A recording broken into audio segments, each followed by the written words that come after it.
Hey y'all, welcome back to this week's episode of AMA Friday with Amy Miller, Recruiting in Yoga Pants. So this week we're going to dig in to knockout questions, screening questions, that part of the application that sometimes does trip folks up and causes those auto rejects. You know what I'm talking about. So this is a common complaint, right? We see this a lot on social media where, that damn algorithm, that bot rejected my resume. A person never saw it. I know that's true because I applied at 3 a.m. and I got a rejection 30 seconds later. Alrighty. I'm sorry you're up at 3 a.m., but okay. Some of you are night owls. I get it. But here's the thing happening on the back end. Usually, I want to be very clear. I don't know every company out there hiring. I haven't logged into all of their ATSs. I don't know how they're set up. But as someone who has been using ATSs since they were invested, I probably know more than most. I'm just saying, okay? That's why I want to talk about this, because even though I don't have all the answers, I'm hopeful that I can at least provide some clarity, some things to think about, and if nothing else, questions to ask when you are following up, when you are networking, when you are trying those alternative angles to get into an organization. We talk about this all the time. The networking templates are available to you, recruitinginyogapants.com. All that stuff is for free and it's all for you, my friends. So please check it out. But back to screening, let's talk about this, okay? Very, very common, kind of belief that if you get that automatic rejection, then it was some dastardly algorithm that did it and you were a perfect candidate and they didn't see your value because of a stupid bot. Maybe you are perfect. Maybe you are amazing. Maybe you are the best insert title here since the invention of insert industry. I don't know. I don't know you. I know knockout questions. So here's how those are set up. So first of all, a little backstory. I have personally created and used knockout questions. One company. One time. Okay? I mean, a bunch of roles, so more than once. But one company. This was kind of towards the end of my tenure with this organization. We moved to a new ATS and we had this feature enabled. I've used this particular ATS multiple times at different companies with different iterations, different versions, different implementations, say that 5 times fast, and none of them are the same, just so you know. So don't tell me, well, Taleo has this thing. Oh, do they? Well, items that, does it? Sometimes, not always. Keep that in mind. So I've used knockout questions, and those knockout questions, there were 2 questions that every single rec automatically had included. Couldn't delete it, couldn't undo it, had to ask, are you at least 18 or older? Can you work in the US with or without sponsorship? Okay, that was it. Those questions were not negotiable. I could add my own questions on top of that. So those were the initial screening questions. I could add, I think we had a limit. You could only add a certain number. Maybe it was like 3. I can't remember for sure. But I tried to add as little as possible because, again, I wanted to make sure that they were very fair, very clear, and tied to the job description. We'll talk about that in a moment. So I could add my own questions. And so those questions were often things like, do you have at least 3 years of experience writing code, developing software in one of these languages? And so we would have this very specific language, and we would try to be kind of as broad as we could and open up, as much as we could to potential yeses. But it had to be a yes/no question. Okay? Has to be yes, no. Not an essay, not a maybe, not a well then. Yes or no. That was rule number 1. Questions had to be yes or no. Rule number 2, measurable and easily identifiable on a resume. That is an OFCCP thing. That is a basic qualification compliance thing. And that question had to be reflective of those rules. So my basic qualification could be at least 3 years of experience developing software in one of these languages. I could write a question that said yes or no to that. Let's say, and I don't love degree requirements. I really don't. I don't have a degree myself, so they bother me a lot.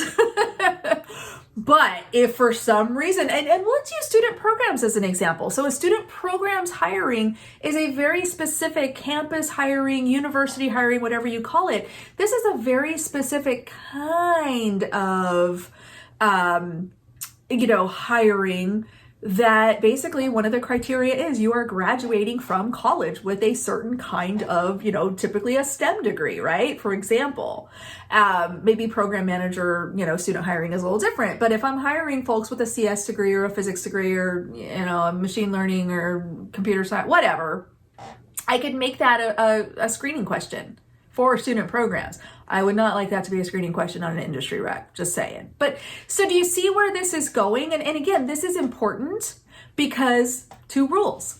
Has to be yes, no. Has to be directly applicable to the role and to the basic qualifications. These are not negotiable things. All right.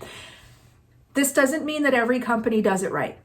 This doesn't mean that every recruiter does it right. This doesn't mean every hiring manager has the right expectations. I understand that because of the level of human involvement that actually happens in hiring, that we screw up. 95% of the issues y'all have with hiring can be squarely laid at the feet of the people involved in hiring. And that's the sad truth. And I also, sidebar for a moment, someday I'm going to learn to just shut up and let y'all blame the bots. Seriously. Why wouldn't I?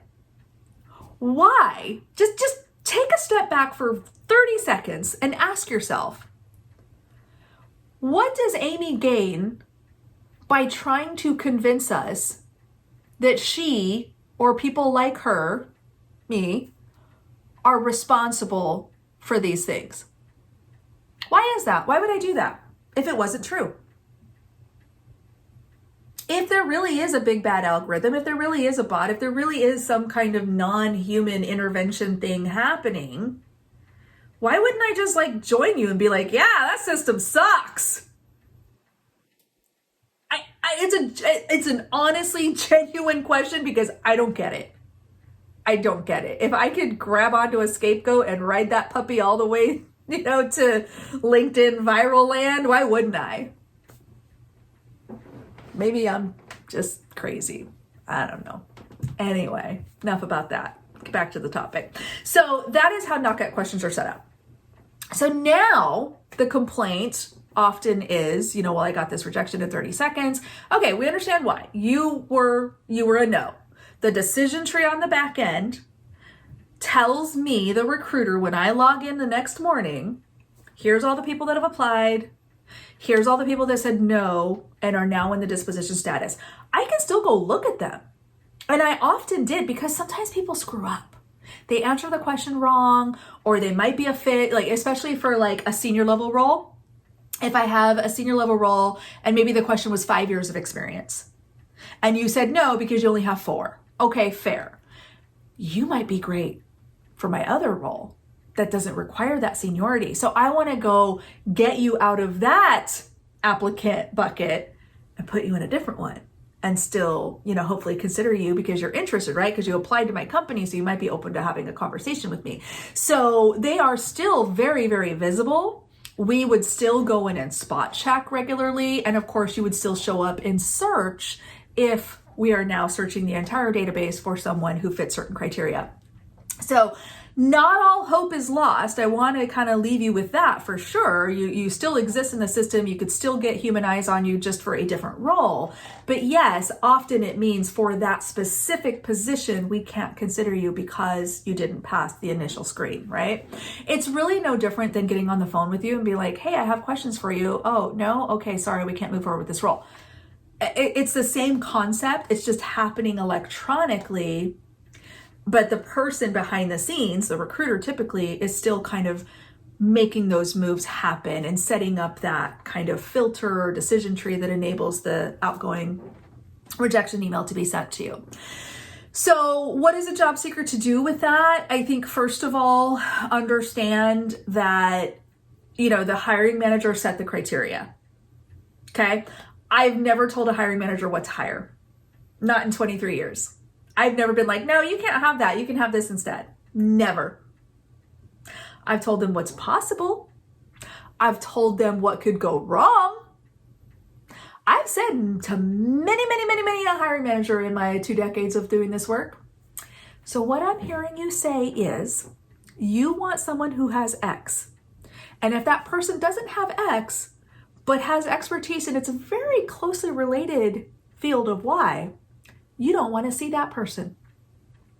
And they say, well, no, that's not what I said. Let's rework your job description.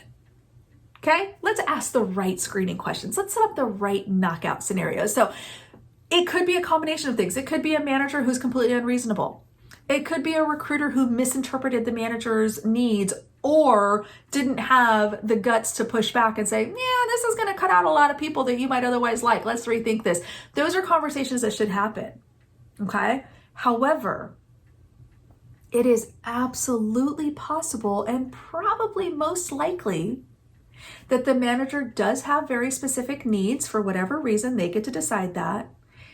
And that your competition is bringing those skills and abilities.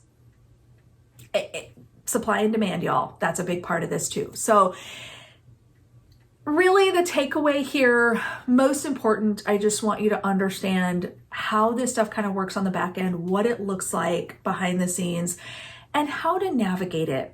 Okay, so I can't give you a secret formula or a password or anything like that to get into, a role that you don't fit the qualifications for. That doesn't exist, sadly. What you can do and what I can give you is a very specific step-by-step process to land your next role. I have a 5-step process.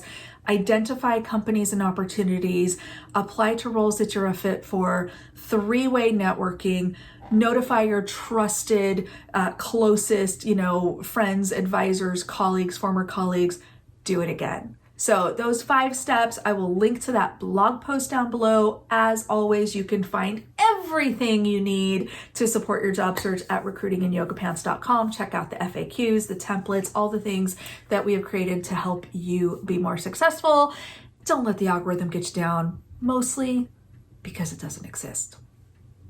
All right, y'all. See you next week.